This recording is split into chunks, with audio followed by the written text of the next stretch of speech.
My daughter's best friend wanted more than friendship. I always thought I knew who my daughter's friends were. But the night everything changed, I realized how wrong I had been. Her best friend, Emma, had always been polite. Sweet. Too sweet, maybe. She laughed at jokes no one else found funny.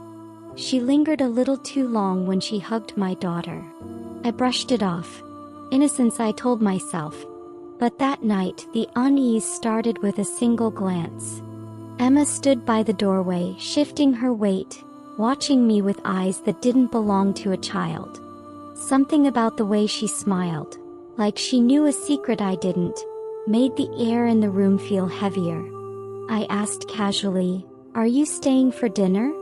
She nodded. Too quickly. Her eyes flickered to the hall, to the living room, to me, then back to my daughter. That small hesitation, it was the first warning I ignored. And that's when I noticed the way she moved closer. Just a step closer. Not enough to touch her, but enough to break the invisible line. I didn't react. Not yet. It started subtly. My daughter Lily would giggle at Emma's texts, leaning over her shoulder late at night. I told her it was bedtime, but she kept whispering, "It's nothing, Dad." But something was off. One night I heard whispers behind my door. Not Lily's voice. Someone else. Quiet. Almost rehearsed. I froze. The sound stopped. Heart hammering, I peeked into the hallway. I told myself it was the wind. Maybe the cat. Anything to avoid the truth forming in my mind. Then came the note. Small, folded, tucked under Lily's pillow. "I want to be closer. Don't tell anyone." My stomach sank. The handwriting wasn't Lily's. I recognized it immediately.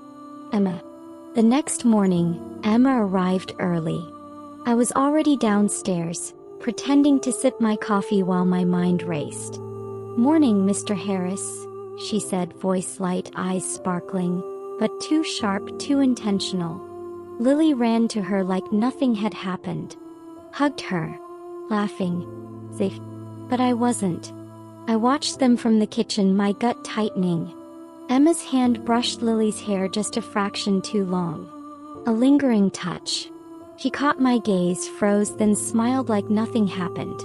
I tried to dismiss it. A father's paranoia, I told myself. But when Lily left the room, Emma lingered. She didn't look at me. Her gaze swept across the living room, then lingered on the family photos on the wall.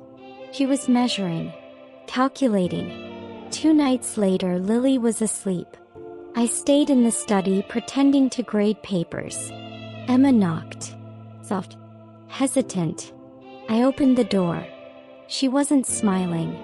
Her eyes glistened. "Can I talk to you?" she whispered. I nodded, uneasy. I think I like your husband," she blurted, voice shaking. I froze. The words hit harder than a fist. I wanted to laugh, to yell, to tell her she was crazy, but all I could do was stare. She took a step closer. Too close. Her hands shook as she held them together, like she was trying to fight the pull of something she shouldn't want. "I can't help it," she said. "I know it's wrong. I know it's Lily. But I feel it anyway." And then she ran. Out of the room. Out of the house. Leaving silence and a warning in her wake. I tried to ignore it. I told myself it was a childish crush, a fleeting thing. She was 16. Hormones. Innocence. But denial couldn't erase the way she looked at me. The lingering touches. The way she lingered by the couch when Lily got up. Then came the messages. On my phone. Unopened, anonymous. "You're everything I want." No sender ID. But I knew. I had always known. I burned the note. Deleted the message. Pretended it didn't exist.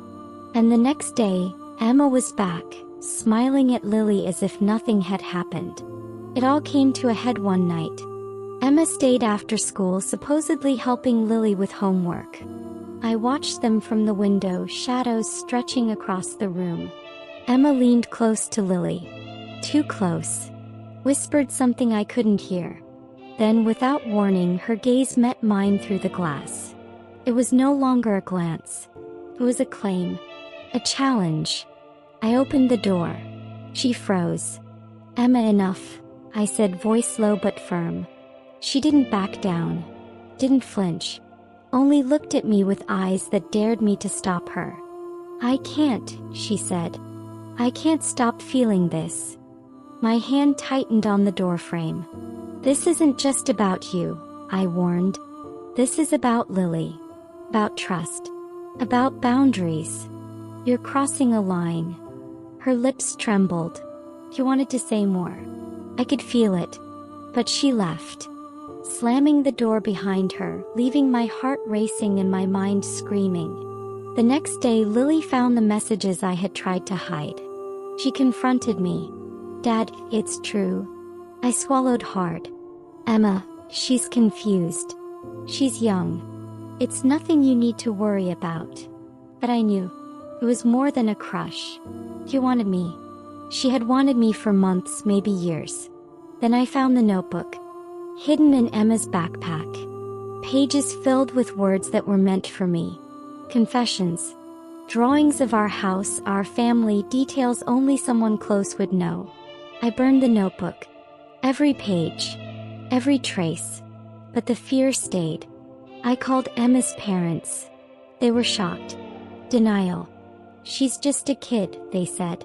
"No," I said. "She's dangerous if left unchecked. It's more than childish feelings. She's fixated." Emma overheard the conversation. That night, she tried to sneak into the house. I caught her in the doorway, soaking wet from rain. "Please, don't tell them," she begged. "I can't lose this. I can't." Her voice broke. But the truth was clear. She wasn't going to stop on her own. I had to act. I moved Lily to her grandmother's for a week. I installed extra locks. Changed routines. Every time I heard a knock, my heart jumped. Emma sent one last message. "I'll wait. I won't go away. You don't know what you mean to me." I saved it. Showed it to Lily. Explained why boundaries existed. Why trust mattered. Why some friendships had invisible limits. It was the hardest conversation we'd ever had. But she understood. And for the first time, I felt a tiny weight lift. Emma transferred schools. My daughter adjusted slowly. Life returned to a fragile normal. But the memory lingers. The smile. The gaze. The whispers. The notebook. Sometimes late at night, I wonder if she still thinks about me. He still waits. And sometimes I check the window, half expecting to see her standing there. Because some boundaries, once tested, leave marks that never fade. Some secrets hide in plain sight. Some friendships are never what they seem. And some warnings come too late, unless you choose to see them.